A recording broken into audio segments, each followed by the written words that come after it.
Saül choisit parmi les Israélites 3000 soldats, dont 2000 restèrent avec lui à Michmas et dans la région montagneuse de Béthel, tandis que les 1000 autres s'installèrent avec son fils Jonathan à Gibéa de Benjamin. Saül renvoya les autres Israélites chez eux. Un jour, Jonathan tua le gouverneur philistin établi à Géba. Les Philistins l'apprirent. Saül fit sonner de la trompette dans tout le pays, car il se disait « Il faut que les Hébreux le sachent ». Les Israélites apprirent que Saül avait tué un gouverneur philistin et provoqué ainsi la colère des Philistins à l'égard d'Israël. Alors toute l'armée se rassembla auprès de Saül au Gilgal. Les Philistins de leur côté s'étaient rassemblés pour combattre Israël. Ils avaient 30 000 chars, 6 000 cavaliers, et les soldats aussi nombreux que des grains de sable au bord de la mer. Ils vinrent camper à Michmas, à l'est de Beth-Aven.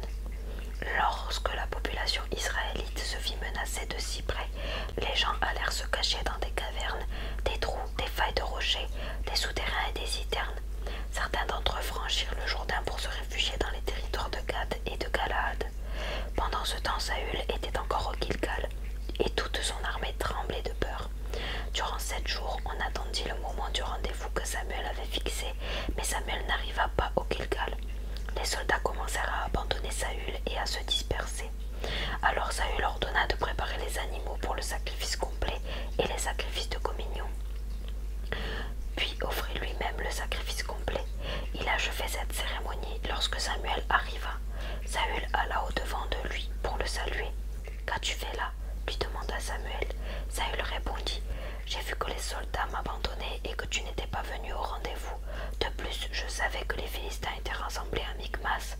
J'ai alors pensé qu'ils allaient venir nous attaquer au Gilgal avant que nous ayons pu nous rendre le Seigneur favorable. C'est pourquoi j'ai pris la responsabilité d'offrir moi-même le sacrifice complet. » « Tu as agi comme un insensé, lui dit Samuel. Tu n'as pas tenu compte de l'ordre que tu as reçu du Seigneur ton Dieu. Si tu l'avais fait, le Seigneur aurait permis que ta famille règne pour toujours sur Israël. Mais maintenant, ton règne ne durera pas. Le Seigneur s'est choisi un homme qui correspond à son désir et il l'a désigné comme chef de son peuple, puisque tu n'as pas obéi à ses ordres. » Samuel quitta le Gilgal et s'en alla de son côté. Le reste de la troupe accompagna Saül lorsqu'il partit du Gilgal pour rejoindre les autres soldats à Gibéa de Benjamin. Saül passa en revue les soldats qui se trouvaient encore auprès de lui. Ils étaient environ 600. Saül s'installa à Géba de Benjamin avec son fils Jonathan et la troupe qui lui restait, tandis que les Philistins campaient à Michmas. Un jour, une troupe de choc sortit du camp de Philistins et se divisa en 3 sections. La première section prit la direction d'Orpha, dans le territoire de Choual. La seconde, celle de Beth-Horon, et la troisième, celle de la frontière, par le chemin qui domine la vallée des Hyènes, côté désert. À cette époque, on ne trouvait aucun forgeron dans tout le territoire d'Israël, car les Philistins ne voulaient pas que les Hébreux puissent se fabriquer des épées ou des lances. Chaque Israélite devait se rendre chez un forgeron philistin pour faire aiguiser son soc de charrue, sa pioche, sa hanche ou son pic. L'aiguisage d'un soc de charrue, d'une pioche, d'une fourche, d'une hache ou le redressement d'un aiguillon à bétail coûtait les 2/3 d'une pièce d'argent. Au jour du combat, la troupe de Saül et Jonathan se trouvaient donc dépourvus d'épées et de lances. Seul le roi et son fils en possédaient. Un groupe de soldats philistins alla prendre position au col de Michmas. Jonathan attaque un groupe de Philistins. 14. Un jour, Jonathan, fils de Saül, dit au jeune serviteur qui portait ses armes « Viens, allons jusqu'au groupe de soldats philistins postés là-bas en face. » Mais Jonathan n'en informa pas son père. Celui-ci se trouvait alors à la limite de Gibéa, assis sous le grenadier de Migron, avec environ 600 soldats. Le prêtre qui se tenait là, avec les objets sacrés servant à consulter Dieu, était Aïa, fils de Ahitoub, et neveu d'Ichabod. Ichabod était le fils de Pinas et le petit-fils d'Élie, lequel avait été prêtre du Seigneur à Silo. Personne parmi les soldats ne savait que Jonathan était parti. Pour essayer d'atteindre le groupe de soldats philistins, Jonathan s'engagea dans un passage entre 2 pointes rocheuses appelées respectivement Bosses et Séné. La première se dresse du côté nord, en face de Michmas, la seconde du côté sud, en face de Géba.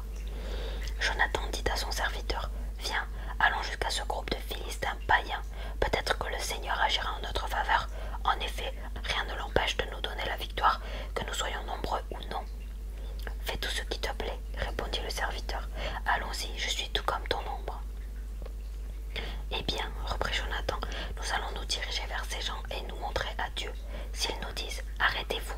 ce que nous soyons venus vers vous.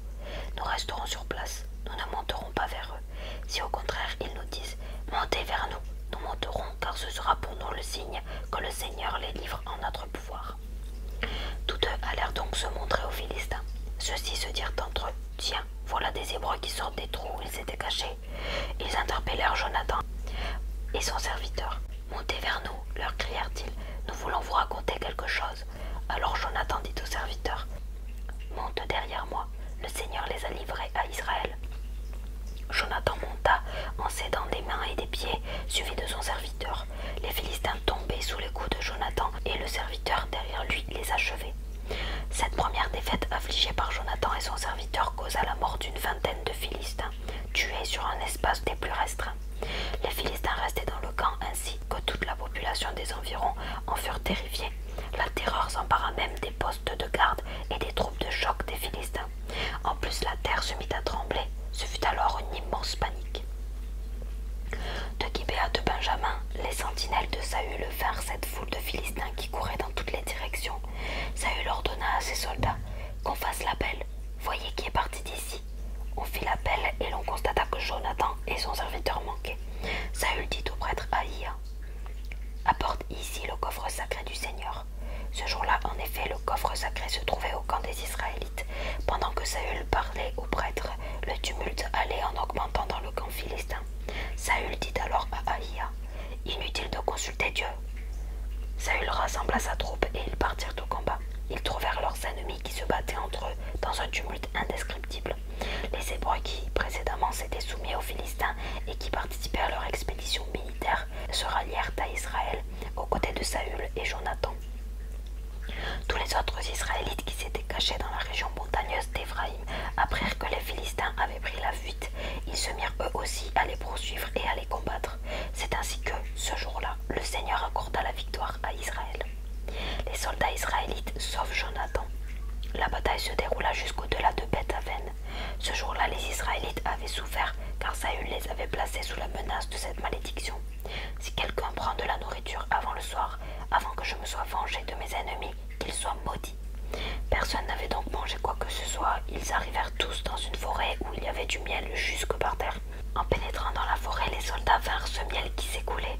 Toutefois, aucun d'eux n'en prit pour en manger, car tous avaient peur de la malédiction. Mais Jonathan ignorait que son père avait imposé un serment à tout le monde. Il étendit le bâton qu'il tenait, en trempa l'extrémité dans un rayon de miel et le ramena à sa bouche. Alors son visage s'éclaira. Un des soldats lui dit « Ton père nous a imposé un serment avec cette menace. Si quelqu'un prend de la nourriture aujourd'hui, qu'il soit maudit. C'est pourquoi tout le monde est épuisé. » Jonathan déclara « Mon père a fait le malheur du pays. Regarde donc comme j'ai repris des forces depuis que j'ai mangé un peu de ce miel. Si tous les soldats avaient pu aujourd'hui se nourrir grâce au butin pris à leurs ennemis, la défaite des Philistins serait maintenant beaucoup plus grande. » Ce jour-là, les Israélites battirent et poursuivirent les Philistins de Michmas jusqu'à Ayalon.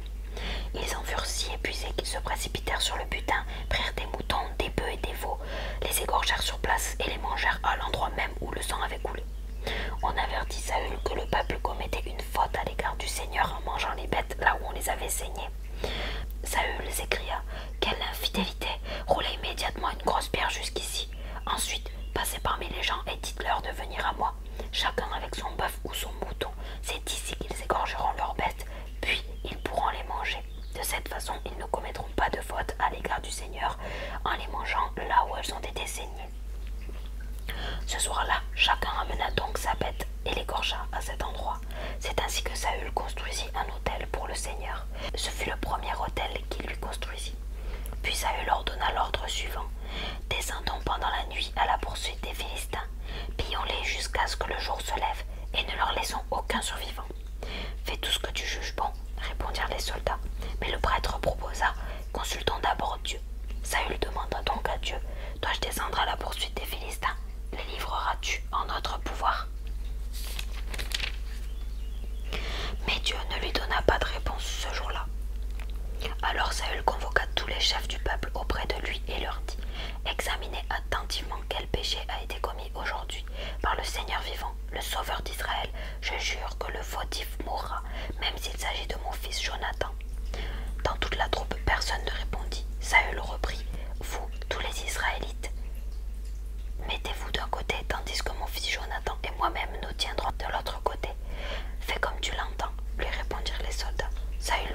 Seigneur, Dieu d'Israël, pourquoi ne m'as-tu pas donné de réponse aujourd'hui?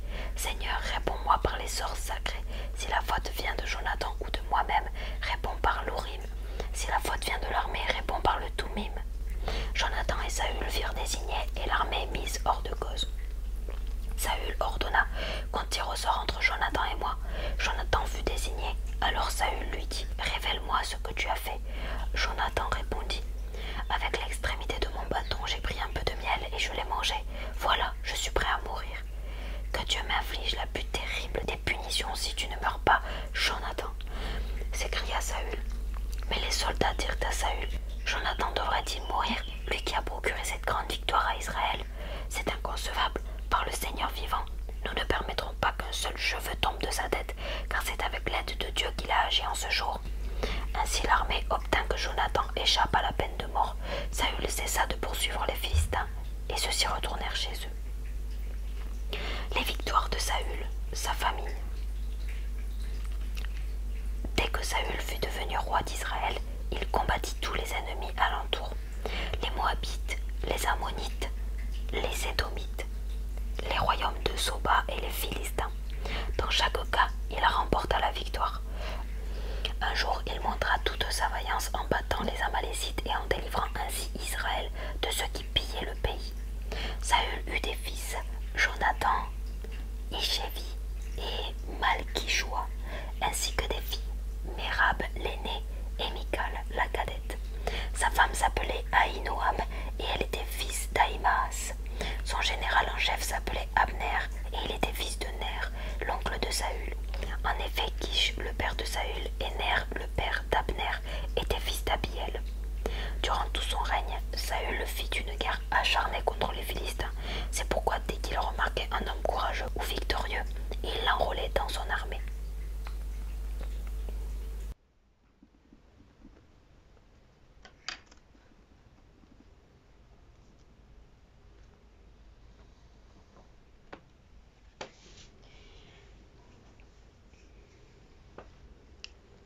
J'ai beaucoup apprécié cette lecture. Je vais faire un retour de lecture qui va parler du coup de 1 Samuel de 9 à 14 puisque hier je n'ai pas fait de retour. Et finalement le timing est bon parce que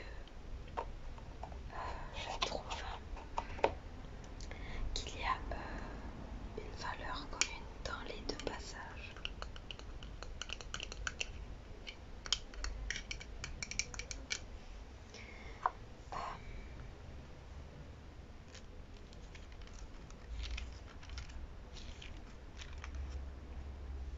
Alors déjà, on peut voir à 1 Samuel 10 que on parle du baptême du Saint-Esprit tout simplement, dont Saül va bénéficier en croisant donc les prophètes qui descendent avec des musiciens.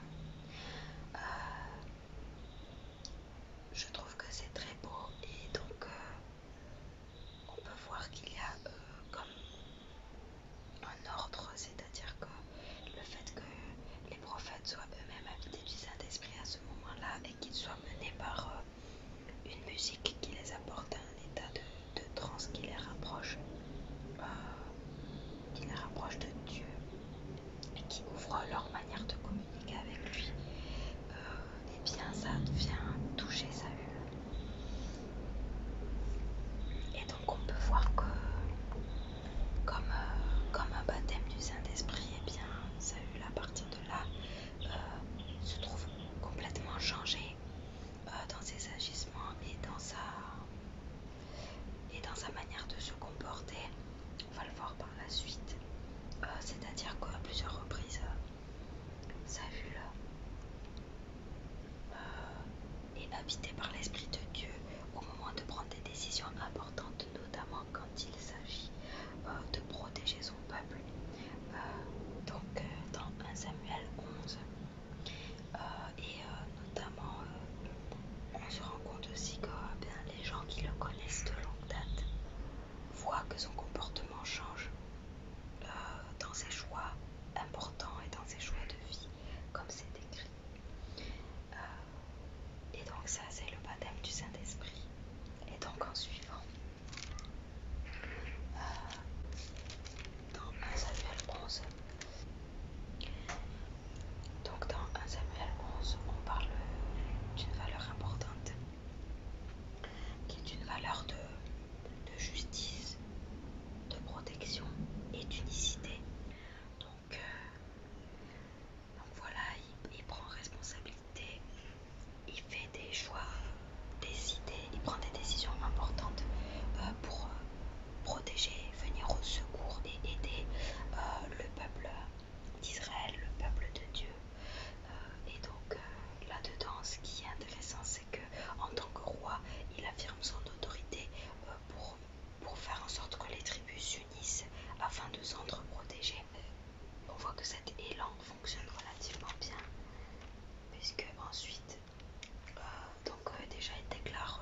justice se fait naturellement. Gloire à Dieu pour ça. Je voulais